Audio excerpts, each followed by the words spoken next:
Hello, hello. Welcome back to Libby's Lit.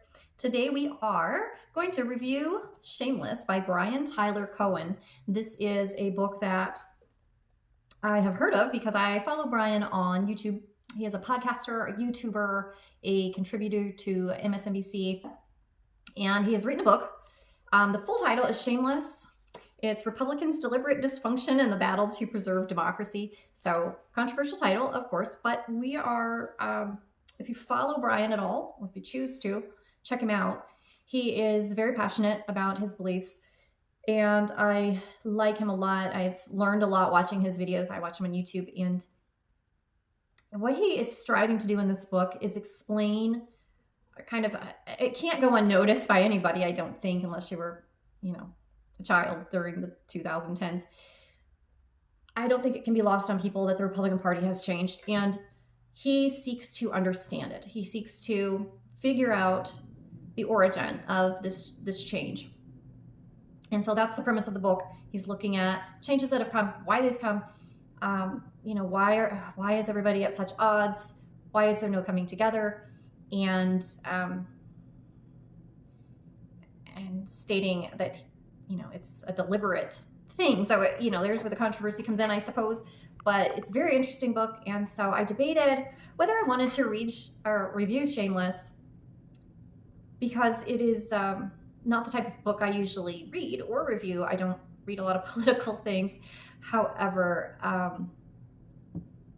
I felt like I could give a pretty good review of it because I was raised Republican. My whole family's Republican. I've seen some changes in their beliefs and thoughts through all of this. And I switched out. I realized I was an environmentalist a long time ago. And then when I did some research for a project, I learned that Republicans tend to be in the pocket of corporations a lot when it comes to environmental policy. Any kind of censure on businesses and their environmental procedures cost them money. And so, unfortunately in our country, we've got where the politicians make money by voting a certain way. They are allowed to receive money from corporations for voting in a way that benefits corporations. And to me, that's totally corrupt and should not be allowed, but that's my opinion. But it seems like a no-brainer. It seems like it should be illegal, but it is. So, in this particular case, this is mostly Republicans who do vote in favor of the corporations rather than the environment. So that is my personal baby. My environment is everything to me as far as, at the core of what matters to me. I really care about nature. I really care about animals. I think ultimately people benefit from having a healthy, clean, and beautiful environment. So that's where I first changed my policy. Since then, with everything that has gone on in politics over the last 10, 15 years, I think absolutely I have found many things to agree with the Democratic side of things.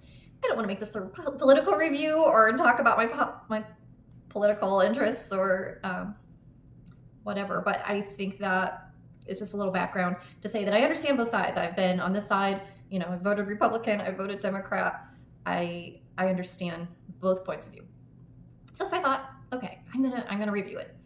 So I think, we've got to the purpose of the book, but I will also get into who the audience is for this book, because I don't think this one's for everybody.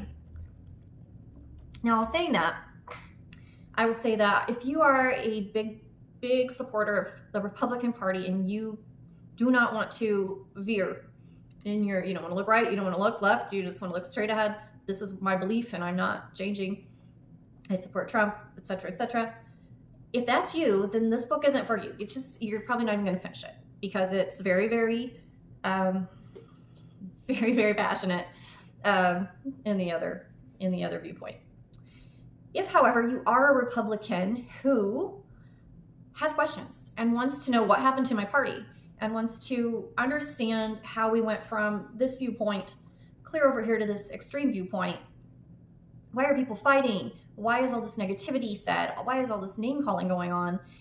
What can I do about it? I think that you absolutely should read this book because, you've got to understand it. How can you change something you don't understand, right? So I don't know if there's other books out there that talk about this subject or not. But this one just came out. It's a national bestseller already, and Brian's very well spoken, so I think that it's worth a read. Also, it's a great book if you are a Democrat or a progressive. Brian tends to be more progressive in his personal thoughts, his personal beliefs. And if that's you and you also want to understand the history, and you can't be empowered against something until you understand it as well. So I think it's really good for that as well. So Shameless starts by giving a history of the Republican Party. Yes, Republican Party was Lincoln's party. So it was the party of anti-slavery and all of that. And then things gradually started to change. And the really big change that he states happened with Nixon. So Nixon started the kind of shifty politics where things weren't always as they seemed or as were proclaimed. And as we all know, things didn't go so well for Nixon. But that's where he traces things back to. And also not just Nixon, but the civil rights movement. And there were a lot of people made uncomfortable by the civil rights movement. And so people began to come together in policies and purpose that were against some of those changes. They were big changes and a lot for some people to handle and accept right away. And even now, as we know. So I think that he makes a really good point with going back to that time. And I think all that's really interesting to me, how all that began. So he takes that timeline and then he brings us forward into our current political situation. Well, he goes back through the 80s and 90s and Rush Limbaugh and how that was divisive.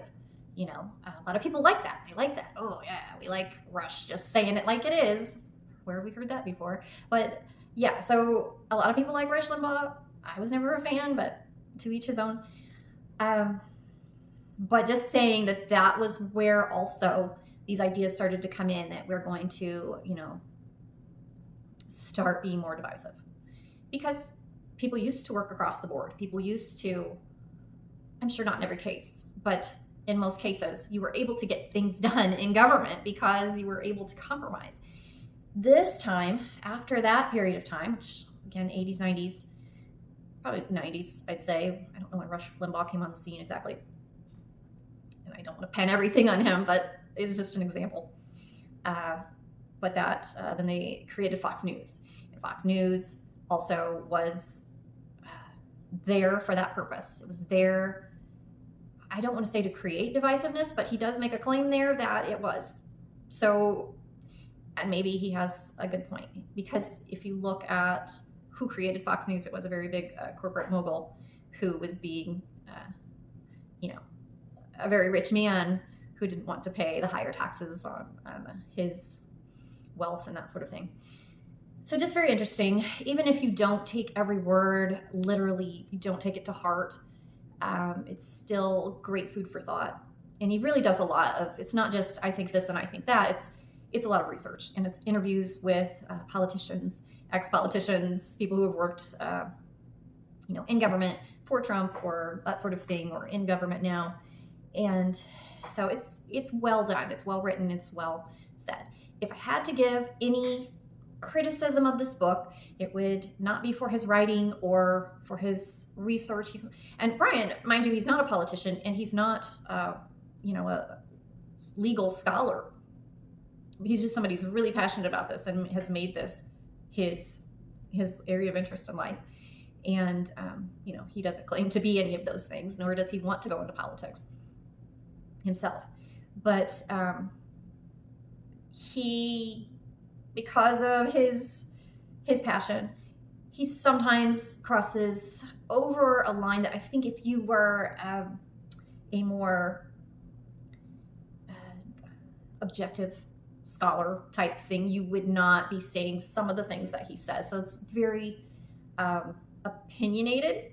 I'm not saying it's wrongly opinionated, but it is strong words sometimes. And I do think that might make it hard for some people. Say you've got somebody undecided and they want to read this book so they can decide how to vote, or whether or not they want to stick with their party, or trying to decide how to guide their family, whatever it may be. sometimes I think that strong language can be off-putting to people. And so that's my only real criticism of the book, because I think that, we want to get as many people as we can to come together. This is, and Brian wants people to come together too. Don't get me wrong. This is absolutely his message to worthy of the book. But sometimes those words, I think, can keep people from feeling like they belong integrated with everyone else. So I think that that's my only criticism, is I think that Brian, who did an excellent job, but I do believe sometimes those words might have been toned down just a little bit. You still get your message across. I love him. And on YouTube, I think it's great. But I think if you can write a book and put it out there and, really put that out there for people, and like I say, it's a national bestseller, just maybe tone it just a little. But it's a great book, and I do encourage people to read it. Again, if you're, very much a Trump supporter, you're not going to like the book. Don't get the book. You won't like it. You'll hate it. So don't get it. But if anyone's interested in what has happened in the Republican Party over the years, it's changed things. And just trying to understand our government and why there's so much, like the Tea Party and all of those things that happened, and how, legislation couldn't get passed. And when it did, it was so compromised. And also the constant negativity against Democrats, and, always discounting the legitimacy of the Democratic Party and saying, I don't know, saying things are going to be terrible if there's another Democrat in the office. Some of these things are legit, and some of them you can say, in your political ad or in your rally or whatever, but some of it's just nonsense, and some of it is so derogatory and inflammatory and harmful. And I think that's the biggest point that Brian Tyler Cohen is making in Shameless, is that this vitriol is harmful. And it's not just harmful to politicians, it's harmful for our government, and in turn, it's harmful for us, because we're not getting our legislation passed. And this explains why. And so, that's not good for anybody. It's not good for anybody. It is time for us to come together. So I agree, don't agree, I don't care. But Brian definitely makes some good points in this book. And again, I don't want to make this a big political post, but I did want to review the book. So that's what I've done here. I think we can all agree that things could be better if we all just got along and maybe toned it down a little bit. So that's where I'm at with my thoughts here. And, I don't know, maybe I'll read some more political literature one of these days, but I don't read it very often. I am interested, but it's just, I'm a fiction girl at heart. So anyway, I hope that everyone's having a lovely day, and just enjoy your life and get along, and maybe have a good conversation with somebody who doesn't see things quite like you do. Just a good conversation where we don't argue and we don't bring up what we've heard on TV or what we've heard, somebody say in anger. And I hope that we can all come together and make our country just the best it can possibly be. With that, I'm going to say goodbye, and I hope that see you soon. Bye.